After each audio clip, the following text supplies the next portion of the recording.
Hey, what's up guys? Today on Hiking with Scott Dichotomy, we're going to be talking about rolling with the punches and trusting your gut.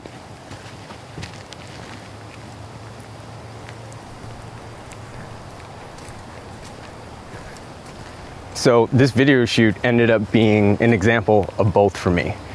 I've filmed here a bunch of times before. I've done live streams here. I haven't really done much drone stuff here because there's just too much tree cover.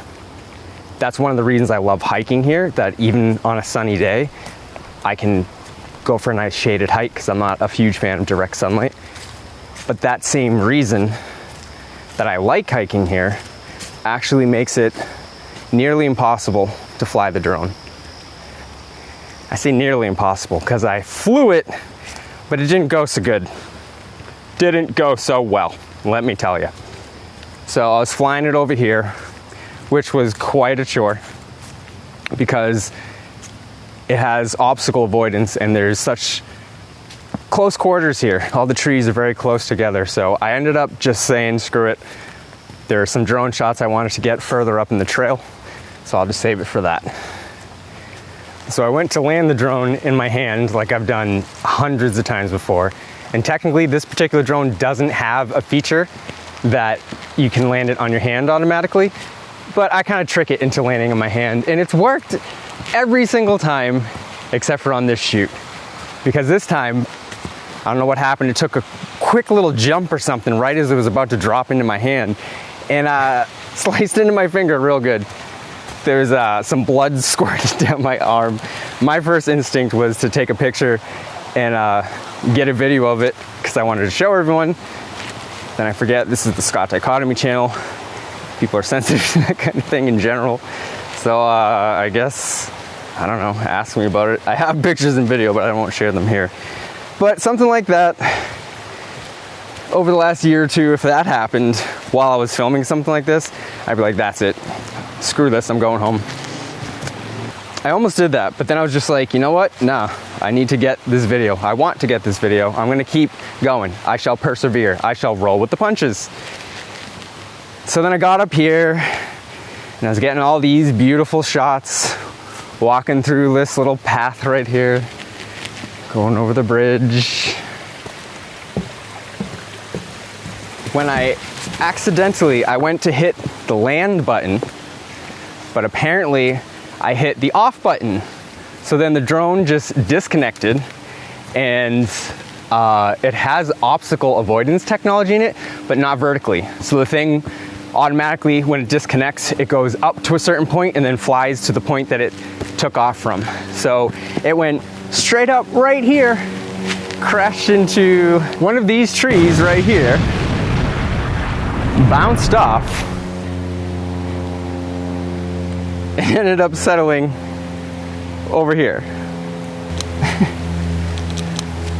And again, that was something that normally in the past I would have been like, all right, screw this, or I don't know, maybe that's a sign or something. But I checked it out, I made sure it still worked, and it did. So I was like, you know what? Now this video is really getting done. Now I don't care if a lightning bolt strikes me dead in my steps right now. All right, we're good. So I put it back together. It looks a little effed up, but it still flies. It's good to go. So then we went up here a little bit further and I got some cool shots and some good footage. Part of the issue, like I said, is all these trees. You may notice that it's pretty dense and the drone operates off of GPS. So the same reason you shouldn't fly it in a busy city where there's all kinds of tall buildings obstructing the GPS signal. It's almost impossible to fly when there's no line of sight to the sky, and then you're risking all kinds of stuff like crashes. But there's no people here. I never see animals on this trail, so that's the only reason I did it. If there were people around, I wouldn't even try it.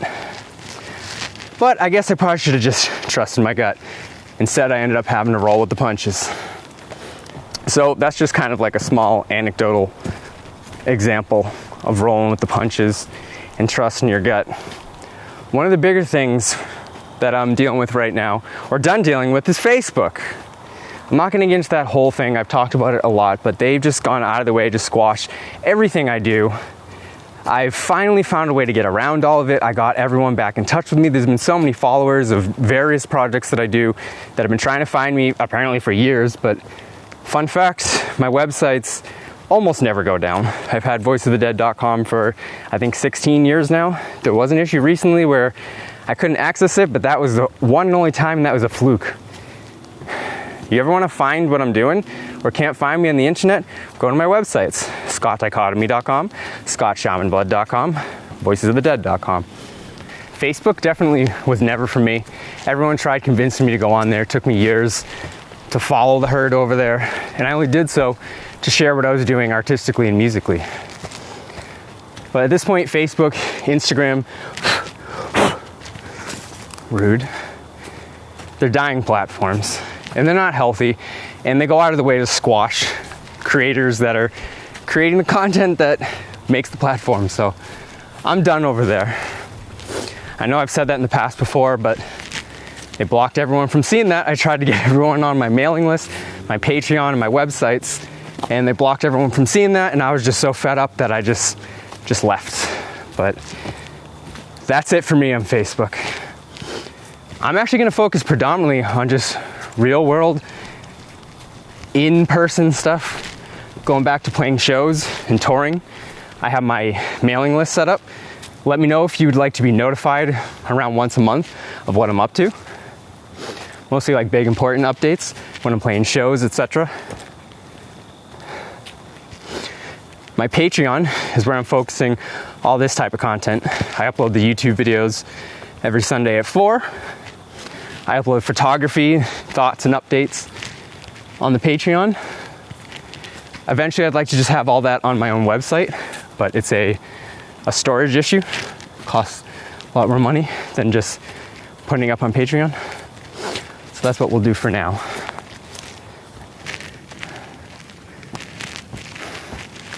It's actually really liberating.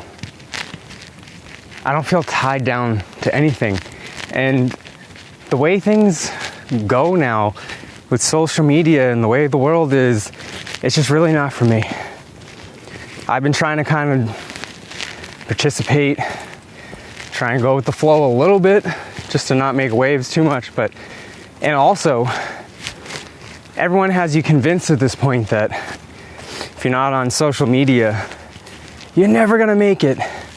Yeah, because Led Zeppelin was all over Instagram, and that's how they blew up, right? So whether it's easier, harder, impossible, possible, I'm going back to my roots. My whole Scott Dichotomy thing is essentially just like recapturing the vibe of the 90s anyway. I wasn't on the internet in the 90s. Maybe the tail end of the 90s, I was starting to explore it a little bit, but it's kind of in like a not so good place right now. Just like a lot of things in the world, is like everything's getting clamped down on by corporate stuff, I guess. I'm not going to get too much into that, but my music was always in person. When I finally went over to Facebook, all my fans over there were people I had met in real life at shows, fans I had made. And I'd really rather go back to that. The email list is kind of the closest thing to that. I'd even be down to do a straight up mailing list, like just regular mail, because you just never know at this point.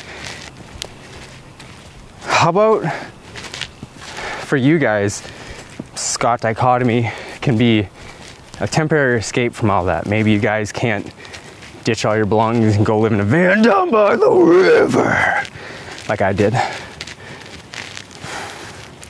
But that's one of the reasons I started doing this and sharing this stuff, is that people were like, oh my God, I could never do that. But it's a thrill to live vicariously through your content.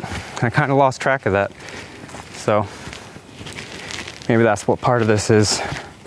I'm already doing it anyway, so I might as well share it with you guys and maybe help you get through the day, help inspire you, which in turn will help get me through the day and help inspire me. Not that I really need help in either of those areas right now, but you can never have too much of either of those things, right?